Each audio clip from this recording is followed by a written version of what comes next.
Shalom, selamat pagi saudaraku. Renungan pagi kita hari ini 22 Februari berjudul Senjata Rokok.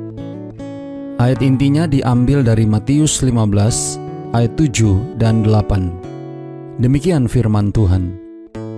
Hai orang-orang munafik, benarlah nubuat Yesaya tentang kamu. Bangsa ini memuliakan aku dengan bibirnya, padahal hatinya jauh daripadaku. Bersama saya, Pendeta Andre Daimbani. Mari kita dengarkan penjelasannya.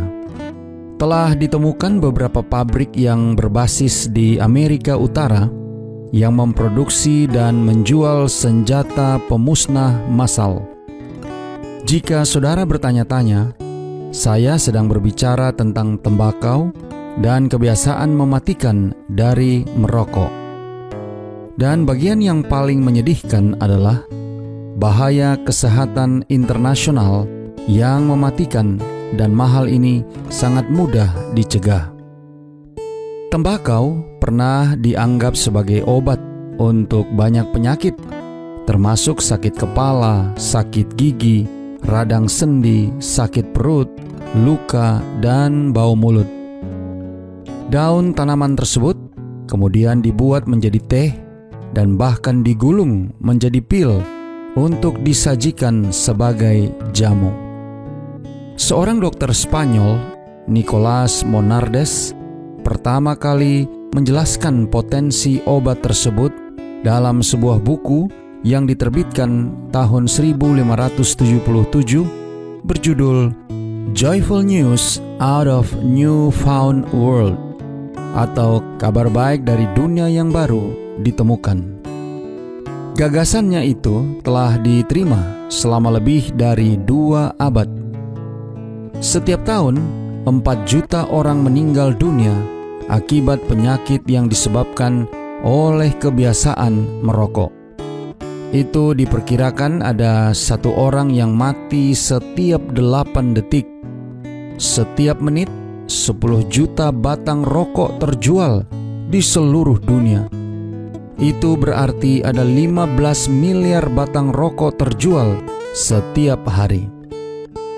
Merokok merugikan Amerika Serikat lebih dari 150 miliar US dollar setiap tahun dalam bentuk biaya perawatan kesehatan, termasuk kerugian produktivitas sebesar 81 miliar US dollar dan lebih dari 75 miliar US dollar pengeluaran medis yang berlebih. Merokok bertanggung jawab langsung untuk 87% kanker paru-paru dan menyebabkan sebagian besar kasus emfisema dan bronkitis kronis.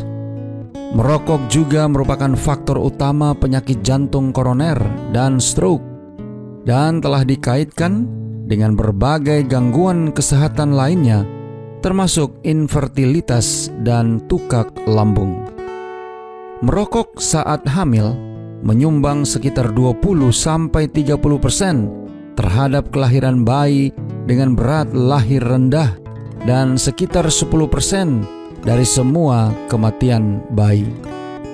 Diperkirakan 1 dari setiap 5 remaja berusia antara 13 sampai 15 tahun sudah merokok.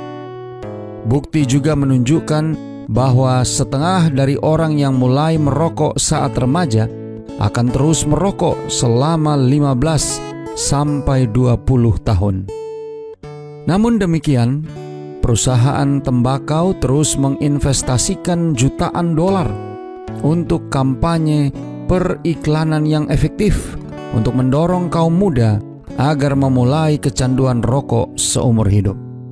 Meski begitu, perusahaan tembakau di Amerika terus berproduksi dan menggunakan senjata pemusnah massal ini. Ironisnya adalah bahwa perusahaan tembakau seperti Philip Morris berpura-pura membuat orang enggan merokok di satu sisi, sementara mereka terus mendapat untung dari menjajakan racun mematikan di sisi lain. Mereka berusaha berbicara dari kedua sisi mulut mereka. Dan saudara-saudara yang kekasih di dalam Tuhan, nas Alkitab hari ini, Yesus menggambarkan orang yang berbicara ganda seperti itu sebagai orang yang munafik. Doa kita hari ini. Bapa, terima kasih. Melalui renungan pagi ini, kami boleh belajar tentang bahaya tembakau. Terima kasih melalui renungan pagi ini, kami juga dinasihatkan agar kami tidak menjadi orang yang munafik seperti apa yang firman Tuhan hari ini katakan.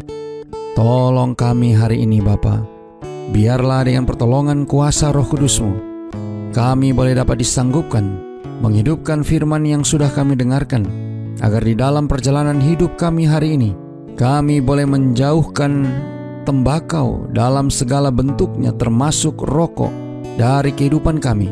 Dan di saat yang sama, kami tidak menjadi orang yang munafik, sebaliknya menjadi orang yang tulus dan setia, baik kepada sesama, teristimewa kepada Tuhan. Terima kasih Bapa. Inilah doa dan permohonan kami kepadamu. Di dalam nama Yesus kami berdoa. Amin.